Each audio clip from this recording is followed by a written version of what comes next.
garashada damiirka iyo damcadaadu yay dhiman darajada xilqaamka iyo dushu yaanay kaa madhan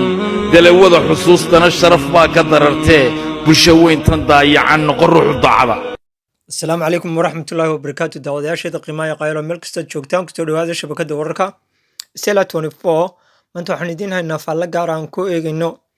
arrimaha dhaqaalaha ee Somaliland oo xilligan meel aad u liidata maraysa muddo 30 sanadooda. dadka Somaliland ma ka nolol fiican yihiin 91kii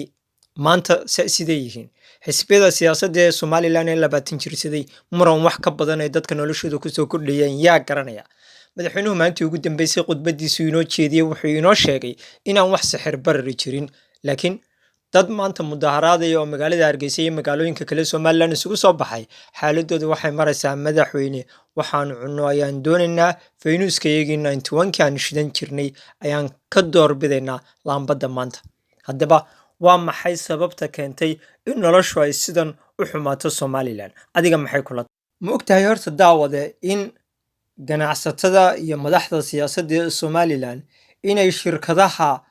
la wada leeyahay shares badankoodu ku wada jiraan madaxweyne ku-xigeenka wasiirada xisbiyada mucaaradka cid kasta shirkadahan la wada leeyahay share bay ku leedahay ninna sharekiisa ma doonayo inuu hoos u dhaco waana sababta nolosha Somaliland isu bedeli waayay ninna ma doonayo jeebkiisa inuu faaruqiyo waana sababta nolosha dadku ay marka ka dambayso hoos ugu sii dhacayso ninkii jeebka hayay iyo ninkii siyaasadda hayay ayuun baa heshiiyey natiijada ka soo baxdayna waa tan aad maanta arkaysaan hooyooyinkii ooyaya suuragalna maaha ilaa labada maslaxadood la kala saaro dhaqaalaha iyo siyaasadda suuragal maaha in noloshiinu wax iska bedesho xukuumaddu ma doonayso muran wax ka badan inoo sii hayso 4 sannadood oo murana ayaan arkaynay xisbiyada mucaaradkayna iyaguna kursigoon bay u socdaan ee qorshe siyaasadeed oo ilaa imika inoo soo bandhigeen ma hayno natiijada soo baxdayna waa hooyada ooyeysa ee ilmadu ka daadanayso mustaqbalkii ciyaalkeedana meel u raadinayso.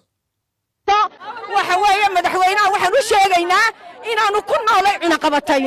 inaanu noolayn inaan gurina wax lagu karsan ayaan u sheegaynaa madaxweynaha in carruurtooda guriga fadhido oo kii jaamacadda ka baxay fadhiyo oo kii secondary-ga ka baxay fadhiyo loo waayo in jaamacadda wax lagu geeyo oo maanta aanu faynuus baan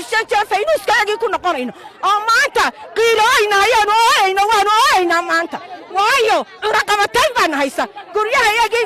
shabkii daqiiqaada la $20 miyay naga qabataa madaxweyne aday mas'uuliyad naga ka saarantay mas'uuliyadii aad qaaday ee noogu dhaaratay waa inaad noo qabataa oo ragga ganacsatada naga qabataa waan ku salaamayaa madaxweyne si degdegana way isbahaystaan ganacsatada way isbahaysatay waa inaad si degdeg nooga qabataa sanbaa sheekada